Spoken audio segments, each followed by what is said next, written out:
Hello everyone, welcome back to the channel. As I always say, I got a special review for you. I've been waiting for this shoe all year. I've been waiting for this shoe for a long time, actually. If you're new here, first we talk about the shoe, and then we talk about the shoe. So let's go ahead and get right into it. As you can see here, we have your standard Air Jordan 14 box. Now this box is actually used, I think, on the Air Jordan 13s and the Air Jordan 14, so it's a standard Air Jordan 14 box. Silver in colorway with the red Jumpman in the middle. Size tag reads Air Jordan 14 Retro, Varsity Royal, and Black. Ladies and gentlemen, I'm beyond pleased to present to you the Air Jordan 14 Laney.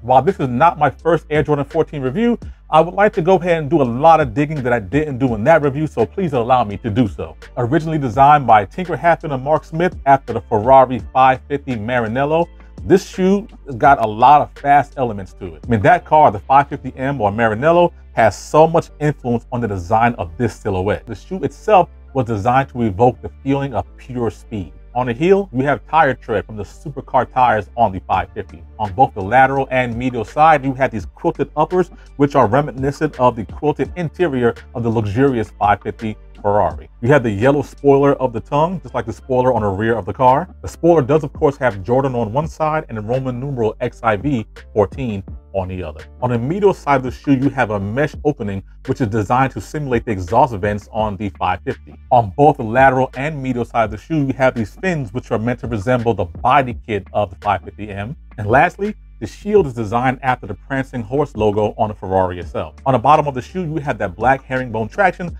with the yellow circle with the Roman numeral 14 in it. You also have another Jumpman here, which I'll talk about in a minute. As I mentioned, on the medial side, you have this exhaust port, designed to get air into and out of the shoe, but you also have this vented or this fin kind of design, taking its cues from the car itself. And lastly, most of the other shoes do have a red part right here, but here, if you zoom in, there's a yellow, kind of light here. This is meant to resemble the tail lights of the actual car. For reference, I'll pull out the Jordan 14 Black Toe, one of the original colorways, which does have red tail lights on the back of it. As I mentioned about the Jumpman logo, there are actually 7 Jumpmans on each shoe, totaling 14. I believe they are here on the toe, 2 on the aglets, 1 on the rear, 1 in the shield, 1 on the bottom, and I think the black insole with the white Jumpman in there. I think that's all 7 of them, totaling 14 for a pair of shoes. Again, that 14, Jordan 14 model, you get it. The tongue itself does have this nice mesh, which if you've ever been in a supercar or have cars that have ventilated seats, it kind of feels and looks just like this. A lot of perforated holes to get air flowing in and out of the car. Of course, there's that gigantic 23 right there on the back of the heel. And with those laces, you just have a black rope lace with these nice silver accents, these silver aglets on the tips. As far as tech specs, there are actually 2 zoom air units on both the forefoot and the heel of the shoe, as well as a Phylon midsole, making this one of the most comfortable Jordan 14s or most comfortable Jordans to ever be released. That's pretty much it for the design of the silhouette itself. Now, a little bit of backstory for this shoe. As I mentioned, Tinker Hatfield designed this shoe for Mike, and he showed Mike a prototype sometime during the 1998 playoffs, and he asked Mike to not wear the shoe. The shoe wasn't supposed to come out until 1999.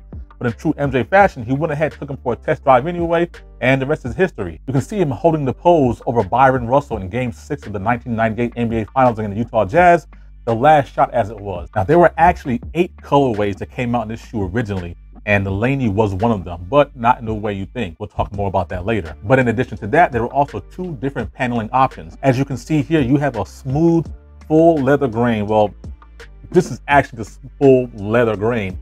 This one does have a suede paneling on it, but it was a smooth side on this model. But on the Last Shot 14, there is ribbed paneling. And I believe they actually made it the first time that the shoe had 2 different types of construction on one silhouette. This is also the first shoe to call out its own model somewhere on the shoe. And that's pretty much it for the silhouette. Now, as far as the colorway, let's get into that too. The blue and yellow colorway is derived, as the name suggests, from Laney High School in Wilmington, North Carolina. And it was, of course, there where young Mike Jordan played high school basketball until he graduated in 1981. Now, there was a rumor going around for years and years and years about how Mike got cut from his high school basketball team, and that's just not the case, at least not the way it's being told. Now, the truth is, as a sophomore, Mike actually wanted to try out for his high school varsity team.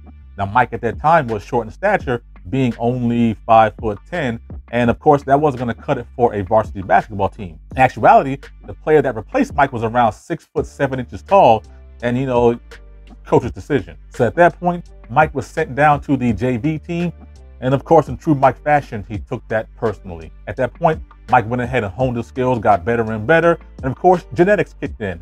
Sometime around the summer before his junior year, he sprouted up to 6'3", made the varsity team, UNC Tar Heels, greatest player ever, blah, blah, blah, blah, rest is history. Now, Jordan Brand has given us Laney colorways before, including but not limited to 2 Jordan 5s in both the home and away color schemes. And we also this recently got a Jordan 1 women's Laney, as well as we had a Jordan 1 men's Laney sometime in the past, I don't know, 5 years or so.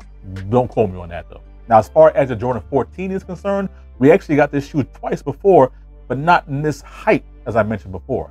In 1999 is one of the original 8 colorways, as well as in 2015, we actually got a Jordan 14 low Laney. And that is the first time I fell in love with the shoe itself. I mean, I actually love the mid-cut more than anything, but that low and that blue colorway, that really did it for me. Which is why I'm glad to have this shoe now. This shoe is incredibly close to execution, color blocking, I mean, color materials, everything. Just everything is really close to that shoe. That's why I love this one so much. But the fact of the matter remains is that if you have that 2015 version, you almost didn't have to buy this version. And I actually understand that. I mean, a lot of people opt to not buy this shoe, especially for the $210 price tag when they already had the 2015. Now, if you're an early adopter and you should so happen to have that 1999 version, I'm sure that midsole's probably crumbling and you're going to want to pick this shoe up. Now, as far as fitment is concerned, this shoe is actually pretty comfortable, so I would recommend going true to size on your pickup. I mean, I really love this shoe. I love the colorway. I love the story. I love the execution.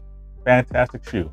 Can you skip it? If you don't want to pay the $210 price tag, I certainly agree. If you have the 2015 version already, I certainly agree. The Jordan 14 model is one that we don't get often. Sometimes the colorways can be a bit wonky, but this one was definitely a must for my collection. With all that being said, guys, I'm going to go ahead and give you an on-foot portion of my video. And if you did enjoy that, as well as the rest of the video, do me a favor, hit that subscribe button, hit the notification bell. Until the next one, guys, I have been Jay Shoe Fanatic, and I'm out of here.